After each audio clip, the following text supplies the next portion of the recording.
IDF को बहुत बड़ी कामयाबी हाथ लगी है। हमास चीफ का डेप्यूटी गिरफ्तार कर लिया गया है। आईडीएफ ने नासिर अल दीन को किया गिरफ्तार।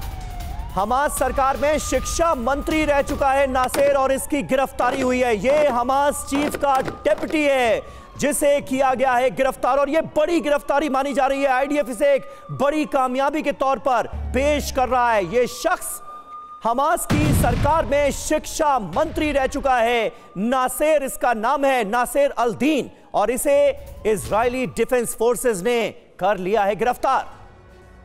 तो बिल्कुल देखिए, नासिर की जो गिरफ्तारी हुई है उसके बारे में पूरी इंफॉर्मेशन हम आपको दे रहे हैं। हमास चीफ का ये डिप्टी है और ये बहुत अहम गिरफ्तारी है जो कि सामने आई है।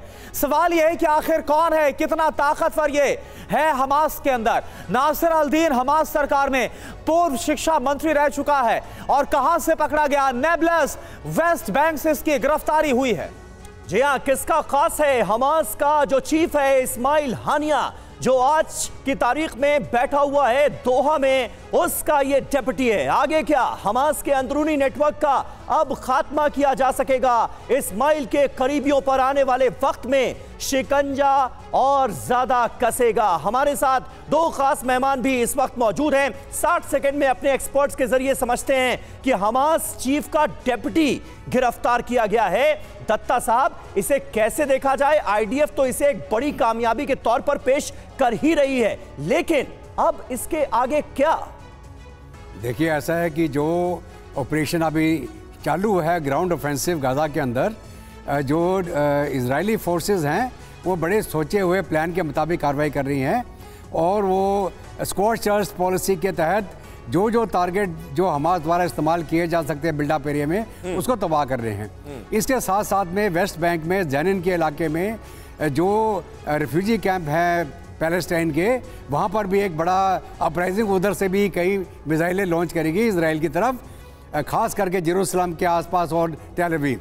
उसके चलते इजरायली फोर्सेस ने वहाँ पे अपने ऑपरेशन चालू कर दिए हैं वेस्ट बैंक में। और वेस्ट बैंक में जो अभी डेप्टी पकड़ा गया है हमास का, ये बहुत बड़ी कामयाबी है। कामयाबी इसलिए है कि इसके माध्यम से जितनी जानकारी जो चाहे टनल्स की हो, चाहे इनके इंफ्रास्ट्रक्चर की हो, इनके आर्मामेंट की हो, वो मिल जाएगी अभी आईडीएफ को। बिल्कुल सर, तो ये जो गिरफ्तारी है जैसा आपने बताया काफी अहम मानी जा रही है और इससे वो खुफिया जानकारी हासिल हो पाएगी इजराइल डिफेंस फोर्स को, जो उसको आगे ऑपरेशन को अंजाम देने में काफी हद तक मदद करेगी। इस बीच देखिए एक और बड़ी खबर, जेनिन गेट पर इजराइल का भीषण हमला हुआ।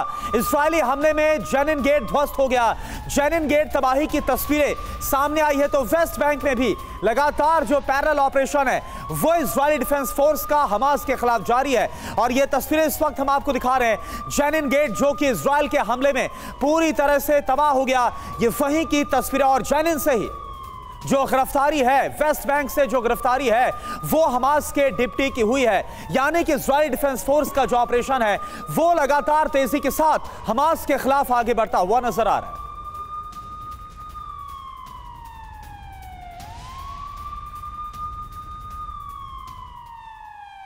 तो लगातार वेस्ट बैंक से भी अब तबाही की तस्वीरें सामने आ रही हैं। जेनिन की तस्वीरें बहुत अहम हैं। आपको दो तस्वीरें दिखाने जा रहे हैं। जेनिन गेट पर इजरायली फोर्स का हमला हुआ और इस हमले से पहले पूरा गेट आप देखिए सजा होता था। ये दो तस्वीरें मेरे इर्द गिर्द आप देख सकते हैं। जेनिन गेट का धार्मिक और सांस्कृतिक महत्व होता था। वहीं दूसरी तस्वीर इजरायली फोर्स के हमले के बाद की है। इजरायली हमले में यह जेनिन गेट पूरी तरह से ध्वस्त कर दिया गया है, तबाह बर्बाद कर दिया गया है। और एक और अहम खबर जेनिन से ही है। जेनिन में इजराइल का मस्जिद पर भी हमला हुआ है। हमले में मस्जिद की खिड़की और दरवाजे टूट गए। हमले में कई घरों को भी भारी नुकसान हुआ है। जेनिन में लगातार इजरायली डिफेंस फोर्सेस के हमलों का सिलसिला जारी है। जेनिन गेट को ध्वस्त किया गया है और जेनिन में मस्जिद की खिड़की और दरवाजे भी टूट गए क्योंकि मस्जिद पर भी यहां पर हमला हुआ और हमले में जेनिन के कई घरों को भी भारी नुकसान की खबर है। तस्वीरें आपके सामने। और देखिए एक और बड़ी खबर, जेनिन के ऊपर दिखा इजरायली ड्रोन। हर्मीज 450 ड्रोन का वीडियो सामने आया। ड्रोन से कई ठिकानों पर हमले की आशंका है। तो जेनिन में ये देखिए इजरायली ड्रोन जिसका नाम है हर्मीज 450 ड्रोन। इसका वीडियो कैप्चर हुआ है जेनिन के आसमान में, वेस्ट बैंक के आसमान में। और क्योंकि यहां पर बड़ी संख्या में हमास के लड़ाके हो सकते हैं, हमास के समर्थक हो सकते हैं, इसलिए उनके खिलाफ लगातार जो ऑपरेशन है वो जारी है। हमारे साथ प्रोफेसर डॉक्टर संजय भारद्वाज भी जुड़े हुए हैं और हमारे एक्सपर्ट से 30 सेकंड के अंदर समझते हैं आखिर इस ऑपरेशन का क्या मतलब, जो कुछ जेनिन में हो रहा और जिस तरह से सर ये ड्रोन जिसका नाम है हर्मीज 450 वो देखा गया। देखिए, जेनिन जो है फ़लस्तीनी मिलिटेंट का गढ़ है और इसका अपना इतिहास है। 1948 में जब फ़लस्तीन वॉर हुआ उस वक्त वहाँ से रिफ्यूजी जो गए थे वो जेनिन में सेटल हुए। वो लगभग 50,000 है और लगभग 10,000 उनके घर है। तो ये मान के चलिए कि इजराइल का जो सीधा टारगेट है वो, और ये इजराइल ऑक्युपाइड एरिया है फ़लस्तीन का, तो इसमें सीधा जो टारगेट है जो मिलिटेंट है इजरायली फ़लस्तीनी, उनको ख़त्म करना है, उनको ख़त्म करेंगे। जेनिन से आई इस तस्वीर का आपने 30 सेकंड में विश्लेषण किया। जेनिन में रिफ्यूजी कैंप पर भीषण बमबारी हो रही है। वेस्ट बैंक में इजरायली हमले और तेज हो गए। आईडीएफ फिलिस्तीनियों के बीच संघर्ष बढ़ता हुआ हम देख रहे हैं और बड़ी बात यह है कि अब रिफ्यूजी कैंप्स को भी निशाना बनाया जा रहा है इजरायली डिफेंस फोर्सेस की तरफ से। वेस्ट बैंक में इजरायली हमले बहुत तेज हो गए हैं, तस्वीरें आपके सामने हैं और जो जानकारी मिल रही है वो ये कि रिफ्यूजी कैंप, जो जेनिन का बड़ा रिफ्यूजी कैंप था, वहां पर भी भीषण बमबारी हुई है और भारी संख्या में लोग हताहत हुए हैं। तो बिल्कुल ये तस्वीरें इस वक्त आपके सामने वेस्ट बैंक की है। तो जेनिन में इजराइल इतना एक्टिव आखिर क्यों हो गया है, ये समझना और देखना बहुत जरूरी है।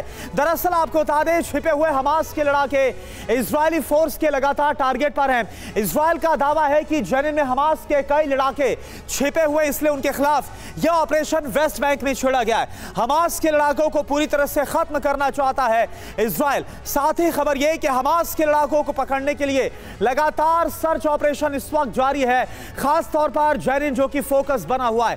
7 अक्टूबर के बाद इजराइल ने अकेले वेस्ट बैंक से 1030 संदिग्धों को पकड़ा है। पकड़े गए संदिग्धों में 700 से ज्यादा हमास से जुड़े हुए हैं। और इस वक्त मनीष झा इस वक्त हमारे साथ जुड़े हुए हैं। मनीष, जो वेस्ट बैंक का ऑपरेशन इस वक्त देख रहे हैं, खास तौर पर जेनिन में जो हमला हुआ है, जिस तरह से शरणार्थी कैंप ध्वस्त किया गया, इसके पीछे क्या वजह नजर आ रही है और कितनी कामयाबी आईडीएफ को वेस्ट बैंक में मिलती नजर आ रही है?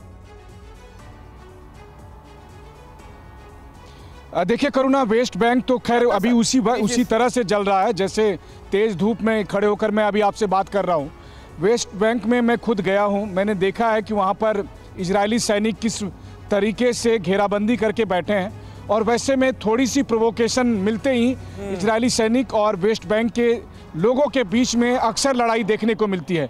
लेकिन जेनिन में खास करके ये ऑपरेशन इसलिए हो रहा है क्योंकि आईडीएफ का मानना है कि हमास के बहुत से लड़ाके, हमास के बहुत सारे समर्थक, एक्टिव समर्थक वो जेनिन में रहते हैं।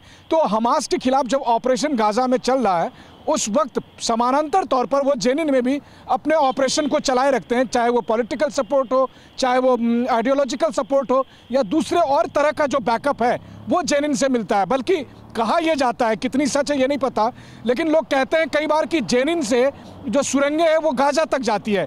और आईडीएफ की दलील यह है कि 2-3 साल पहले की घटना है कि आईडीएफ के एक सैनिक को पकड़ा गया था और 2 घंटे के बाद वो जेनिन से वो गाजा पट्टी में दिखाई दिए थे। तो आप समझ सकते हैं ना कि इन्हें लगता है कि जेनिन को कंट्रोल करके रखना बहुत जरूरी है अगर आपको गाजा में सफल ऑपरेशन करना है। बिल्कुल बिल्कुल मनीष, बने रहे आप हमारे साथ। और जेनिन में ये जो ऑपरेशन चल रहा है आईडीएफ का, इसीलिए बहुत महत्वपूर्ण हो जाता है। मलबे पर चलाया जा रहा है बुलडोजर से समतल की जा रही है गाजा की जमीन।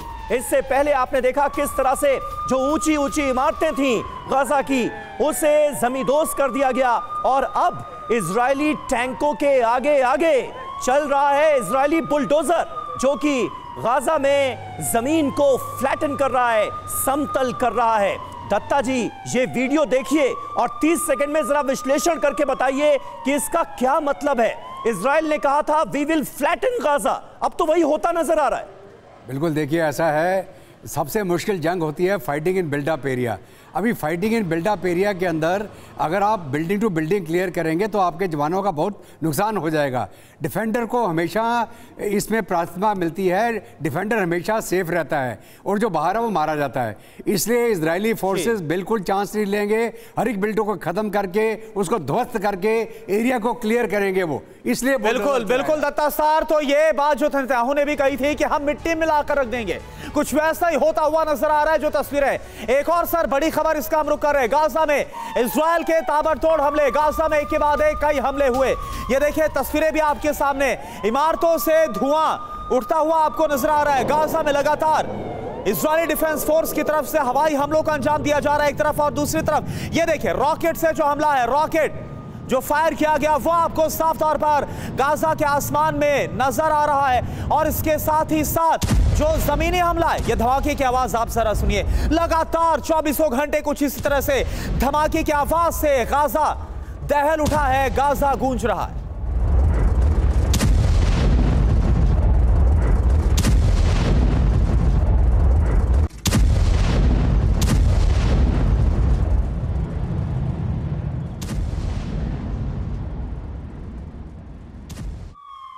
और एक और बड़ी खबर, गाजा पट्टी में इजरायली फोर्स और हमास लड़ाकों के बीच गुरिल्ला वॉर इस वक्त छिड़ी हुई है। इजरायली फोर्स और हमास के लड़ाकों के बीच आमने सामने की जंग, क्योंकि ग्राउंड ऑपरेशन इस वक्त गाजा में छिड़ा गया है। इमारत और सुरंगों में छिपकर इजरायली फोर्स पर हमास के लड़ाके हमला कर रहे हैं। और मनीष झा हमारे सहयोगी इस वक्त हमारे साथ मौजूद हैं। मनीष, हेब्रोन तो आप खुद भी गए हैं, वहां के हालात का आपने जायजा लिया है, और अब आईडीएफ का इस बड़े पैमाने पर ऑपरेशन, पहले जेनिन और अब हेब्रोन पहुंचना, वहां पर ऑपरेशन को शुरू करना, क्या बता रहा है? बिल्कुल, देखिए जैसा कि मैंने बताया था आपको कि हेब्रोन का जो इलाका है वो एकदम मुझे किलेबंदी जैसा महसूस हुआ था। चारों तरफ सिक्योरिटी फोर्सेस है, उनके बीच में लोग हैं, और चूंकि जब गाजा से तस्वीरें आती है तो वैसी स्थिति में जैसे पूरी दुनिया में विरोध प्रदर्शन होता है तो स्वाभाविक है कि हेब्रोन में भी जो लोग हैं वो अग्रेसिव हो उठते हैं। कई बार वो सुरक्षा अधिकारियों पर, सिक्योरिटी फोर्सेस पर ईंट पत्थर भी फेंकते हैं, और उसके बाद लड़ाई शुरू होती है। लड़ाई शुरू होती है, लोगों के घर को टारगेट किया जाता है, वहाँ से कई लोगों की गिरफ्तारी होती है, लोगों के घर को तोड़ा जाता है, और फिर गोलीबारी शुरू होती है, और अचानक ही वो दंगा या हिंसा का रूप ले लेती है। ये हकीकत इस वक्त वेस्ट बैंक में, चाहे जेनिन हो, चाहे हेब्रोन हो, चाहे नेबुलस हो, चाहे रमल्ला हो, इन सब जगह पर हो रहा है, और ये मैं खुद अपनी आंखों से देख कर आ रहा हूँ। तो एक तरफ जहाँ गाजा पट्टी में ग्राउंड ऑपरेशन चल रहा है, एयर स्ट्राइक चल रहा है, तबाही की तस्वीरें वो हो रही है। हमें ये नहीं भूलना चाहिए कि बहुत सारे ऐसे लोग हैं गाजा पट्टी में जिनके बहुत करीबी रिश्तेदार भी हेब्रोन और वेस्ट बैंक के दूसरे इलाके में हैं। जब वो देखते हैं कि गाजा पट्टी में इस तरह के हमले होते हैं तो उनका रिएक्शंस निकल कर आता है, और इसी बात को रोकने के लिए, कंट्रोल करने के लिए भी आईडीएफ की तरफ से सख्ती से कार्रवाई होती है। बिल्कुल सही बात है मनीष, और वो तनाव इस वक्त बढ़ता हुआ वेस्ट बैंक के तमाम इलाकों में भी हम देख रहे हैं। आप अपना बहुत ख्याल रखिए, आगे भी आपसे हम जानकारी लेते रहेंगे। फिलहाल आपका शुक्रिया। गाजा पट्टी के अस्पताल पर इस बीच हुई है बमबारी।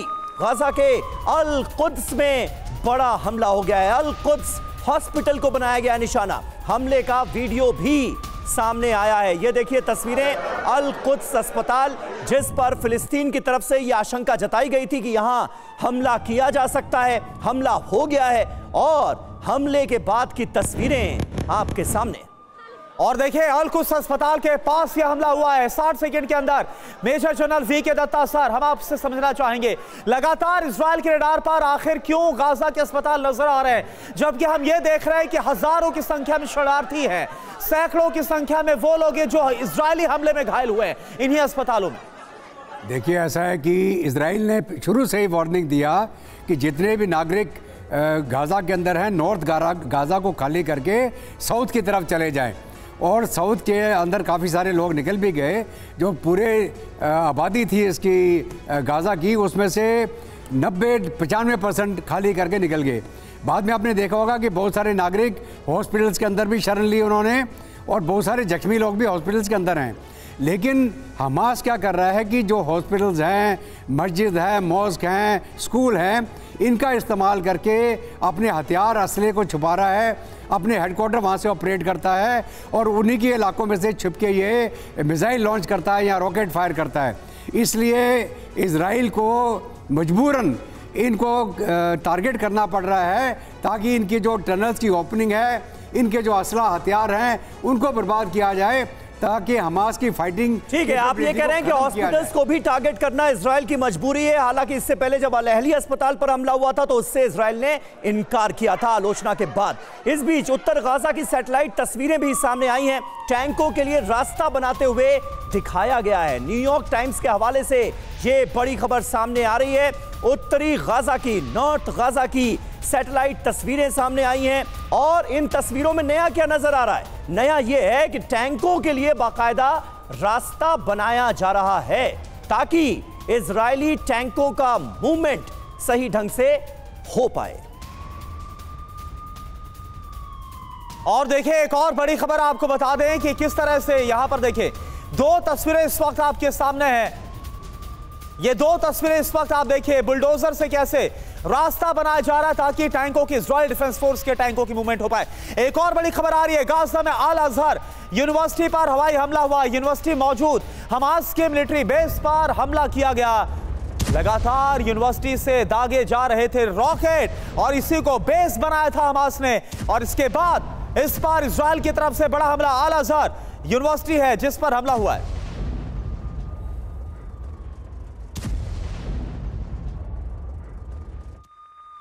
और इस बीच गाजा में लगातार तबाही और बर्बादी का सिलसिला जारी है। गाजा से तबाही की तस्वीरें सामने आई हैं। पूरे इलाके की इमारतों को ध्वस्त कर दिया गया है। इजरायली मिसाइलों ने यहां पर कैसी तबाही मचाई है, ये देखिए। ये तस्वीरें पूरी दास्तान बयां कर रही हैं। हर बहुमंजिला इमारत को बर्बाद कर दिया गया है। हर तरफ सिर्फ और सिर्फ तबाही के निशान पसरे हुए हैं।